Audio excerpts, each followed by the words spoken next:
17 years ago, I ended up getting my real estate license. Yes, 17 years ago. Isn't that wild?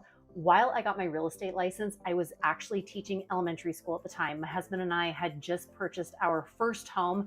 And I remember thinking, oh my goodness, this process was amazing. Like, I loved everything really from start to finish. And I remember thinking, man, I've got some long summers off. I've got at least 10 weeks off, at least every summer, not to mention all the different breaks that I have in between. So my wheels got turning and I thought, you know what? I'm going to get my real estate license and I can't wait to do not only teaching, but then I'm going to do real estate part-time. However, I'm telling you, I wish I would have known these few things before I ended up getting my real estate license, because honestly, I know lots of people are like, oh, I got my real estate license and then all of a sudden I had 30 deals my first year, and that was not me. And I will tell you my story. I will tell you a little bit about how things ended up going, but I'm also going to share with you 3 things that I wish I would have known so I wouldn't have felt so discouraged, so I would have had more success in that first decade. And we're going to hop into it right now.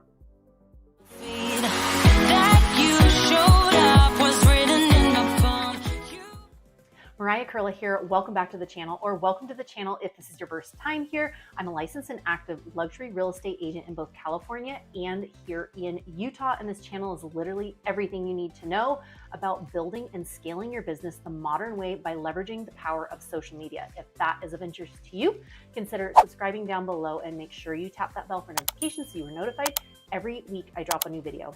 I hear from people like you all the time who are either looking to build, looking to scale their business the modern way, or really just looking to get into real estate, and I absolutely love it. So feel free to send me an email, shoot me a text, or give me a ring, and I would love to connect with you. So it doesn't feel like that long ago that I got my real estate license, even though it has been 17 years. I know, 17 years, I can't even hardly believe it myself. But like I mentioned before, I was an elementary teacher.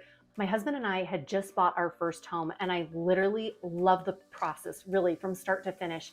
And I remember thinking to myself, okay, what do I need to do to become a real estate agent? Because I want in on this, because this was actually a ton of fun. So I ended up getting my real estate license. I really, in my mind, I kind of thought, okay, great. I'm going to be teaching full time. And then I've got my summers, I've got my weekends, I've got all these different, I've got a lot of time off as a teacher as well. So I'm going to use that time off to be able to build my real estate business. I ended up hanging my license at a small little boutique brokerage. The benefits of that is that I was paying a small fee every month.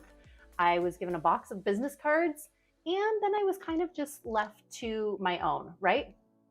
Never having built a business myself, I didn't know what to do. So I started just kind of doing a little research here and there. When I ended up getting my license, I actually had to go to a classroom. They did not have the online classes that they have now. So I went, I sat, I did all the classes, hung my license with the boutique brokerage, and then literally kind of sat there and went, okay, so what's next? Does my name go on some kind of list of real estate agents that are around? Did not know how to get this thing off the ground and running. Because I was at this small boutique brokerage, there was this much support. Yes, this much support. I remember meeting with the broker when I walked in, and that was pretty much the last time that I ever spoke to my broker. And I just remember thinking gosh, there's got to be more help. There's got to be more support. There's got to be more training. How do I even, I don't know what I don't know, right? So fast forward many, many, many years. I didn't tell people that I was even in real estate. I just thought, oh, I'm an elementary teacher, and then I'll just pick stuff up as I go along. I wish I would have known that there are other brokerages, that there are brokerages out there that will give you mentorship, that there are brokerages out there that will teach and train and coach, that have hours and hours and hours each week that can actually help and support you. And literally, if you need somebody to just kind of hold your hand through, there are brokerages out there that will do that for you. So there are brokerages that will literally help you from start to finish. I personally was not at a brokerage like that. So a couple years later, I ended up switching over to more of a flat fee brokerage. And I remember thinking okay, I'm at this flat fee brokerage. I'm, not paying much. but I'm also not getting much either. I remember they had some like new agent trainings, and I would go to the new agent training and I would still have to pay, the $150 or $200 to attend the brokerage's training. And I remember thinking like, gosh, this is strange. Like, I know I'm not, I'm paying $60 a month to like hold my license there, but I'm not really getting anything in return. Like, this just seems so strange. And when I'd go to the office, I remember asking like, oh, hey, how do you do this or this? And it was very kind of like closed off, as if, you know what, I can't help you with that because I'm working on my own stuff. And me being a teacher in that teacher community world, I was always at schools that everybody was very collaborative, where if I pulled out something in my file and somebody walks in and says, oh, I love that project, can I have a copy of that? I'd say, yeah, of course, great. Here's the master copy, take it, make a copy, just put it back in there when you're done. Great. It was not like that. So number one, I did not realize that all brokerages are not created equal. I know that sounds silly, but they are not created equal.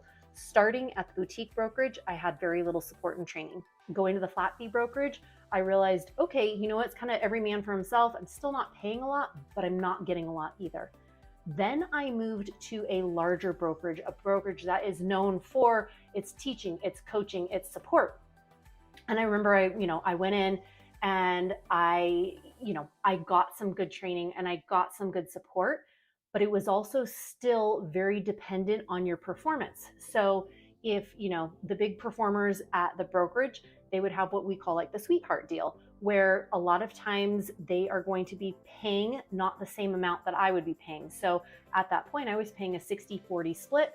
They were paying maybe a 90-10 split. They capped at a different number than I capped at. And so I just remember thinking like, wait a second, there's kind of a lot of inequality here. And I don't particularly like that. A lot of the trainings you had to go in, actually all of the trainings you had to go into the office, which was just fine. But for me, it was about a 20-minute commute away from my home. So I remember thinking, gosh, it would be nice to be able to do this while I'm still driving carpool and my kids, but then I can also be listening to the meetings. So I didn't have that fit there. So I started looking for another brokerage. I ended up finding the brokerage that I'm currently at. Some people have asked which brokerage. I'm at eXp Realty. I realized that at eXp Realty, everybody has the same cap, same split, same cut, everything like that, which I thought, I like that. Next, the training. There are, 70 plus hours of training within the brokerage, and they are taught by top producers. Yes, top producers. You're not going to have the top producer that's just at your brokerage, but you are going to have top producers that are all over the country. So number one, not all brokerages are, created equal, and you need to be able to find a brokerage that is going to best support your needs. So if you are looking for more lead generation, there are going to be brokerages that can help you with that. If you are looking to have a stock portfolio for yours, there's going to be brokerages that can support you in that. If you are looking for a lot of teaching and training and support, there are brokerages for that. So number one, not all brokerages are created equal. And if you haven't found one that works for you, I know for me, where I'm at, I have loved it. It's been a phenomenal fit for me. Feel free to reach out, send me a text, give me a call, and we can chat about mine. But if you haven't found the right one, just know there are a lot out there. Next up, number two, I wish I would have known that real estate is a long-term game. Yes, it is a long-term career. It's a long-term play. A lot of people that think that when they get into real estate, they're thinking, oh, okay, you know what? I saw this person and they just made this amount of money. And, if I do this, then I'm going to be able to do the same thing. A lot of people get into real estate with unrealistic expectations. Yes, unrealistic expectations. And they think that, in a month, in 3 months from now, that they will be able to build this business. Now, I'm not saying that you cannot, but what I'm saying is know that it is more of a long-term game than a short-term game. Typically, obviously, if you are selling a home, that normal transaction is going to be about 30 days. So even if day one, you hang your license with a broker, you have a client, by the time they end up finding a home, or by the time you end up selling that home, depending on what market you could be in, it could be 45 days out, it could be 60 days out, it could be 90 days out, it could be way longer than that, even if you had a client from day one. So just know that usually it's going to be a longer term play than a shorter term play. So if you're thinking, hey, I need a paycheck like yesterday, real estate, you might want to do something else in the meantime while you're ramping up your business, because that first paycheck that you get probably won't be for 6 months or 8 months, or it could even be a year before you get that first client, that first paycheck. So a lot of times I like to say that you are kind of building your pipeline, that you, as soon as you get into real estate, you want to let people know that you're in real estate. You want to let them know, what kind of services you provide, and just get your name out there and start networking, start communicating, start really just whatever it is that you are interested in the real estate aspect. If you are more interested in investors, go that route. If you are more interested in first-time home buyers or the luxury home market or whatever it is, relocation, you are going to want to try and niche down on one of those avenues. You can do several of them, but if you kind of put your focus toward one, then you are going to become more of an expert in that area, and you are going to build that, what I call a pipeline business. So you're going to start meeting people in that, particular niche. And then as time goes on, you are going to be finding that people will start reaching out to you. So for me, I work with a lot of investors and I work with a lot of people who are relocating. Yes, relocating. So for me, a lot of times people will reach out and they're saying, hey, you know what? I'm thinking about making a move to Utah, but not for another 6 months. I've got, a 6 month, my kids are finishing up school here. We've got about 6 more months. I'm taking a job in about 6 months. So for mine is more of that long-term play, because I'm building these relationships, and those relationships end up turning into clients, and those clients are not planning on purchasing or relocating for many months out. So if you start developing all those relationships long term, it's going to play out very nicely for you, but just know that it is more of a long-term game, like I said. So long-term is number 2. And number 3, last but not least, is consistency with marketing and branding. Yes, consistency with marketing and branding. Whatever direction you decide to go, be consistent on it.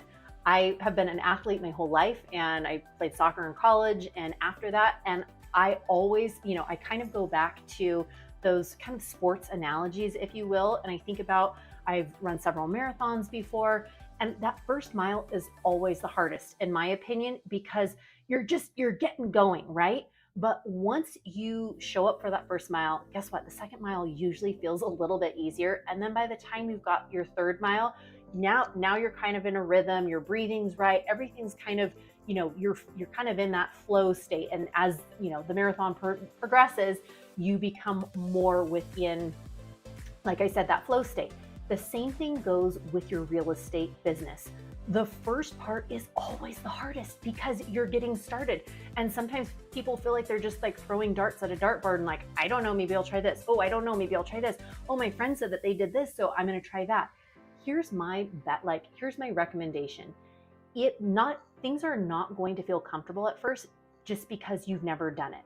But pick something that you feel like you can be consistent at. Yes, pick something that you feel like, it's not going to be a chore to do this every single day, that there's actually going to be some excitement or creativity or whatever it is that you are going to be able to do every day. So this is what I always say. I remember when I first got in the business and people said, you need to cold call and you need to door knock. Like, those are the 2 ways that you are really going to generate a lot of business. Hence why I, literally did not do anything for years and years, because I thought, oh my gosh, I don't want to cold call. I don't want to door knock. There was a major fear with that years ago, just thinking about like, what would that look like? What would I say? How would they respond? That the fear was so paralyzing that I couldn't be consistent because I wasn't even showing up on day 1. So it's kind of one of those things where I'm like, I wasn't even showing up for work on day 1 because I didn't cold call and I didn't door knock. It wasn't until that for me personally, I found social media that I could be consistent. I could be consistent posting on Instagram because I was in control of it. I knew what, I had my game plan of what I wanted to do. I had my content calendar. I knew I could batch. Having taught for many years, I knew that like it kind of looked, in my mind, like a lesson plan where I'm like, okay, this is what you do first. This is what you do second. This is what you do third.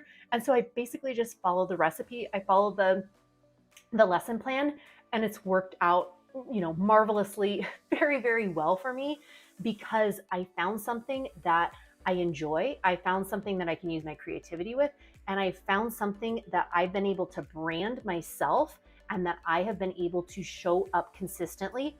Now, not only day after day, but week after week and month after month and year after year by following kind of a recipe, a formula that has worked for me, that has brought in lots and lots of clients over the years because I'm able to stay consistent. So whatever it is for you, it might be blogging, it might be, something with email marketing, it might be farming your neighborhood, a neighborhood that you live in, and perhaps you are sending out newsletters. It might be that you are throwing events within your community. Maybe you love doing events. Maybe that's something that you really can get behind and you can be consistent with. Maybe it is door knocking, or maybe it is cold calling, or maybe it, whatever it is for you, pick a couple things that you feel like you can lean in on and that you can be consistent with, and pick one and start doing it. And once you start doing that one over and over and over and again, you're going to realize that you can add in something else. So for me personally, I started with Instagram and I went, okay, you know what? This is what I'm going to do. Once I got into Instagram, I realized, oh, okay, I've got this. So then I added in, here we are, YouTube. I added in YouTube into my repertoire. So now I have like the Instagram going, and now I've got the YouTube going. I ended up going on TikTok and Facebook and blogging, and I've got my website. And so everything, it started from one thing. And once I got the hang of one thing, then I leaned into the next. And once I got the hang of that one, then I leaned into the next one. So whatever you decide to do, just go into it consistently and consistently show up.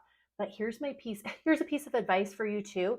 If you go all in with something and you realize 4 months, 5 months, 6 months down the road that nothing is happening, you are not gaining anything, then you may want to switch it up. But remember, like I said before, it is a long-term game. So if you give up in 2 months, 3 months because you haven't seen results, it hasn't been consistent enough. So these 3 things, honestly, when I was getting started, I wish I would have known that this is more of a long-term play. I wish I would have known that not all brokerages are created equal, that different brokerages offer different things to their agent. If you're not getting the help and support that you need, find something different. I know, like I said, I have been super happy at my brokerage. If you have questions about mine, feel free to, give me a call, shoot me a text, send me an email. I would love to chat.